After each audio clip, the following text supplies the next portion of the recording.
So guys, good afternoon. Today we are going to start here, that is radioactivity of nuclear physics.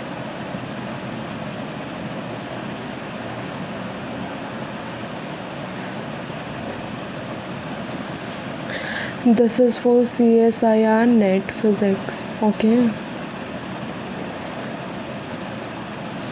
सबसे पहले देखो radio activity होती क्या है, हमें मतलब रेडियो एक्टिविटी क्या चीज़ है और किसके कितने टाइप होते हैं, किस किस किस में ये जाके टूटती है, उनकी इक्वेशन क्या होती है, रेट इक्वेशन क्या होती है, कौन कौन से डिके होते हैं। जनरली हम रेडियो एक्टिविटी को कैसे बोलते हैं कि भाई जैसे हमारे पास जो एलिमेंट होते हैं ना वो क्या हो जाते हैं, अनस्टेबल हो जाते हैं।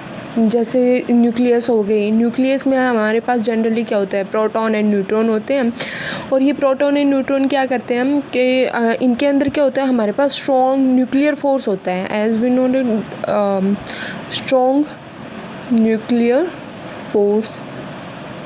और स्ट्रॉन्ग न्यूक्लियर फोर्स हमारा क्या करता है, जो प्रोटॉन एंड न्यूट्रॉन है ना उनको आपस में बाउंड करके रखता है, प्रोटॉन न्यूट्रॉन को बाउंड करके रखता है। ठीक है, उसके बाद फिर क्या है कि जैसे जैसे हमारे पास क्या होता है, इसका मास नंबर बढ़ता है, एलिमेंट बढ़ते हैं तो फिर मास नंबर बढ़ता है। फॉर एग्जांपल यूरेनियम हो गया जैसे, ठीक है, यूरेनियम का मास बहुत ज़्यादा हो गया। अब ये क्या है, हमारे पास अनस्टेबल वो है, अनस्टेबल एलिमेंट है। तो जो ये अनस्टेबल जो एलिमेंट होते हैं, अनस्टेबल एलिमेंट क्यों है, क्योंकि इसके न्यूक्लियस के अंदर हमारे पास जो प्रोटॉन और न्यूट्रॉन है ना वो बहुत ज़्यादा हो गए, यानी प्रोटॉन बहुत ज़्यादा हो गए। और हमें पता है कि भाई प्रोटॉन है, प्रोटॉन के ऊपर कैसा चार्ज होता है, पॉजिटिव चार्ज होता है।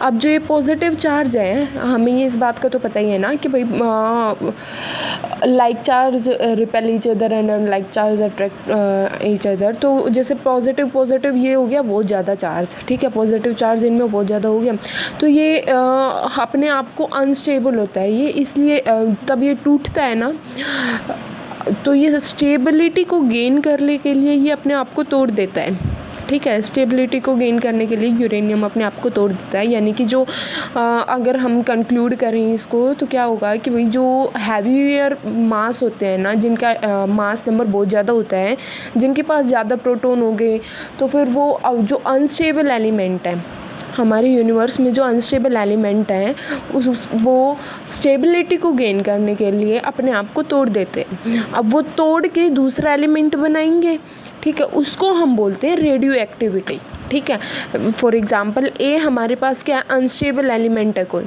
ये टूट गया, ठीक है, टूट के दूसरा एलिमेंट बनाएगा बी। ठीक है, इसमें मतलब टूट गया इन द सेंस इसमें रिएक्शन वगैरह होके ये दूसरा एलिमेंट बनाएगा हमारे पास क्या, बी। ठीक है, बी बनाएगा। अगर इन द केस बी भी हमारे पास अनस्टेबल है तो बी क्या फिर से टूटेगा। टूटने का मतलब हम फिज़िक्स में क्या बोलते हैं, डीके। ठीक है, ये फिर से डीके होगा, फिर से सी बनाएगा। अगर सी स्टेबल हुआ तो ये रिएक्शन यहीं रुक जाएगी, लेकिन अगर अनस्टेबल हुआ तो ये आगे भी जाएगी, फिर डी को डी बनाएगा। ठीक है, ऐसे हमारे पास चलती रहती है, इसको हम क्या बोलते हैं, सक्सेसिव रेडियो एक्टिविटी। ठीक है, सक्सेसिव डीके हो रहे हैं ये हमारे पास। ठीक है, अब जो रेडियो एक्टिविटी है, रेडियो एक्टिविटी मेनली हमारे पास 3 उससे होती है। इसमें सबसे पहले अल्फा डीके, ठीक है, second is beta decay and the third is gamma DK.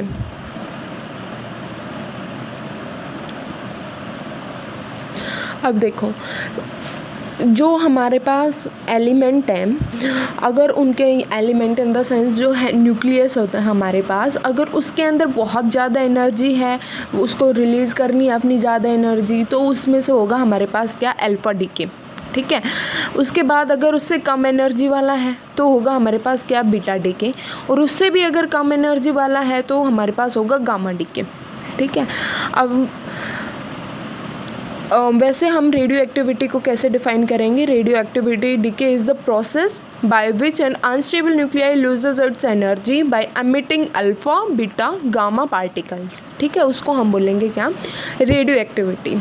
ठीक है, अब हमारे पास इसके बाद आती है इक्वेशंस कि भाई हम अल्फ़ा डीके को कैसे लिखते हैं, बीटा डीके को, गामा डीके को। सबसे पहले लिखेंगे हम अल्फ़ा डीके को, वो कैसे क्या होता है, लेट्स सी।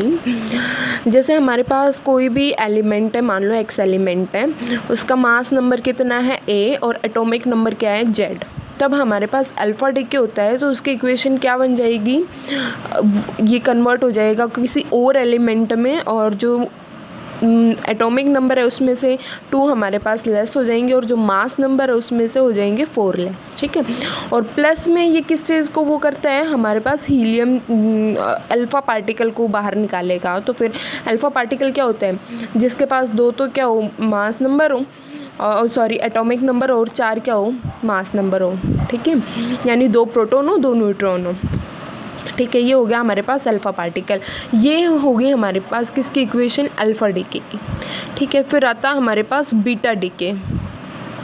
अब मेनली हमारे पास जो बीटा डीके होता है ना, वो 2 टाइप का होता है। First is beta positive decay and the second is beta negative decay. पहला बीटा पॉजिटिव और सेकेंड क्या है, बीटा नेगेटिव डीके। अब इनकी क्या इक्वेशन है, बीटा पॉजिटिव की क्या इक्वेशन है एंड बीटा नेगेटिव की क्या इक्वेशन है। ठीक है, वो चलो देखते हैं। अब देखो, सबसे पहले हम देखेंगे beta positive decay. Beta positive decay होगा तो हमारे पास क्या इक्वेशन निकल के आएगी, वो देखो। सबसे पहले एलिमेंट है एक्स, जेड एटॉमिक नंबर है, मास नंबर है ए।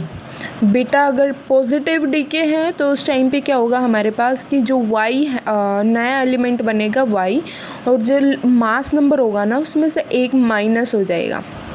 ठीक है, एटॉमिक नंबर में से 1 माइनस हो जाएगा, mass number as it is रहेगा सेम।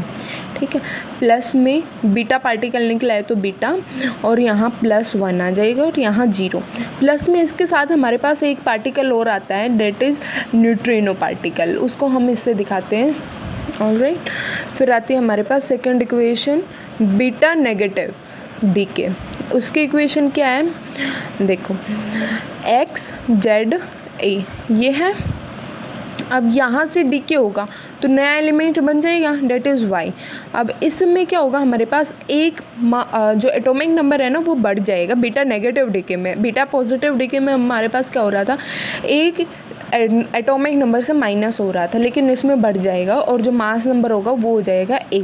ठीक है, प्लस में बीटा -1, मास नंबर में तो कोई चेंज आया ही नहीं तो फिर 0, प्लस एंटी, यहाँ हमारे पास न्यूट्रिनो पार्टिकल था, यहाँ होगा हमारे पास एंटी न्यूट्रिनो पार्टिकल भी इसके साथ जाएगा।